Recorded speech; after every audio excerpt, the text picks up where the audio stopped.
Global strike for Gaza, ট্রাম্পের মুসলিম বিদ্বেষ, ইসরায়েলকে অস্ত্র এবং আমাদের জেগে ওঠার সময়টা 7 এপ্রিল 2025। ইতিহাসের এক কালো অধ্যায়। গাজার আকাশে আজ আগুনের লেলিহান শিখা মাটিতে ছড়িয়ে ছিটিয়ে আছে নিরাপদ মানুষের রক্ত। বিশ্বজুড়ে মানুষ জেগে উঠেছে গ্লোবাল স্ট্রাইক ফর গাজা এর ডাকে। New York, London, Berlin, Toronto প্রতি শহরে প্রতিধ্বনিতে হচ্ছে প্রতিবাদের স্লোগান।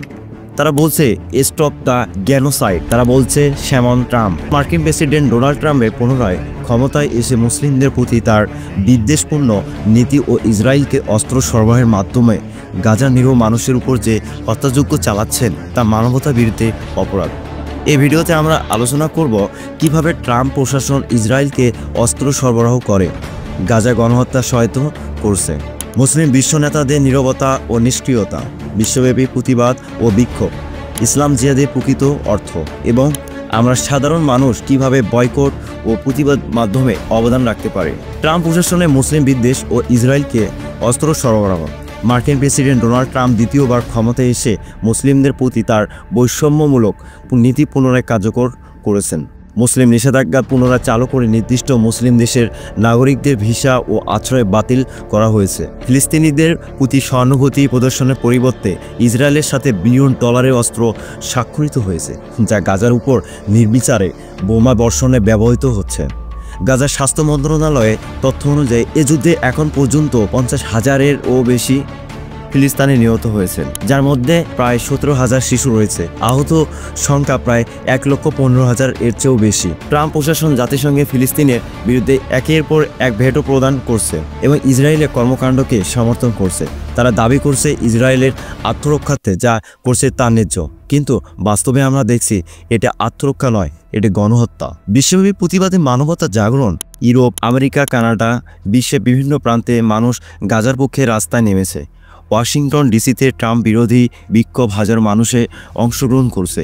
লন্ডন ও প্যারিসে ট্রাম্পের কুশপুতল দাহ করা হয়েছে। বিশ্ববিদ্যালয় শিক্ষার্থী বলছে don't fund gone side with our Texas. এই বিক্ষোভগুলো প্রমাণ করে যে গাজা একা নয়, মানবতা এখনও জীবিত। যখন অমুসলিম দেশগুলোতে গাজা পক্ষে প্রতিবাদ হচ্ছে, তখন কিছু মুসলিম রাষ্ট্রপ্রধান কেবল নিন্দা জানিয়ে নিজেদের দায়িত্ব শেষ করছেন।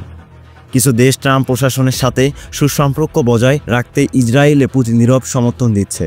উম্মাহর নেতৃত্বে যেখানে প্রয়োজন ছিল সেখানে আমরা দেখছি ভয়, স্বার্থপরতা এবং নীরবতা। ইসলামের জিহাদের প্রকৃতির রূপ ও প্রতিবাদই জিহাদ। রাসূল সাল্লাল্লাহু আলাইহি সাল্লাম বলেছেন, তোমরা যদি কোনো অন্যায় দেখো তাহলে তা হাত দিয়ে প্রতিহত করো, আর যদি না পারো তাহলে মুখ দিয়ে বলো, যদি তাও না পারো তাহলে অন্তরে ঘৃণা করো। আজকের এই গ্লোবাল স্ট্রাইক একটি শান্তিপূর্ণ জিহাদ। এটা একটি মানবিক প্রতিবাদ যেখানে আমাদের কণ্ঠে আমাদের অস্ত্র। আমরা সাধারণ মানুষ কি করতে পারে? আমরা যদি সত্যি ফিলিস্তিনের পাশে দাঁড়াতে চাই তাহলে নিম্নলিখিত পদক্ষেপগুলি অবশ্যই আমাদেরকে নিতে হবে। ইসরায়েলে ও ট্রাম্পপন্থী পণ্য বয়কট করুন। Coca Cola, Nestle, Starbucks, Puma, McDonald's, HP, যারা ট্রাম্পের ব্যবসা প্রতিষ্ঠানগুলো পণ্য বর্জন করুন। 2 নম্বর, বাংলাদেশ জনগণের করণীয়।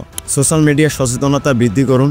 সরকারের প্রতি দাবি তুলুন। ট্রাম্প ও ইসরায়েলের বিরুদ্ধে স্পষ্ট অবস্থান গ্রহণ করুন। ট্রাম্পপন্থী কোনো বিনিয়োগ যেন বাংলাদেশে না আসে তা নিয়ে নিশ্চিত করতে জনমত তৈরি করুন। 3 নম্বর, মানবিক সহায়তা করুন। গাজার মানুষের জন্য তহবিল সংগ্রহ করুন বিশ্বস্ত সংস্থার মাধ্যমে। 4 নম্বর, শিক্ষার মাধ্যমে সচেতনতা বৃদ্ধি করুন। শিশুদের ফিলিস্তিনের ইতিহাসের সম্পর্কে শিক্ষা দিন।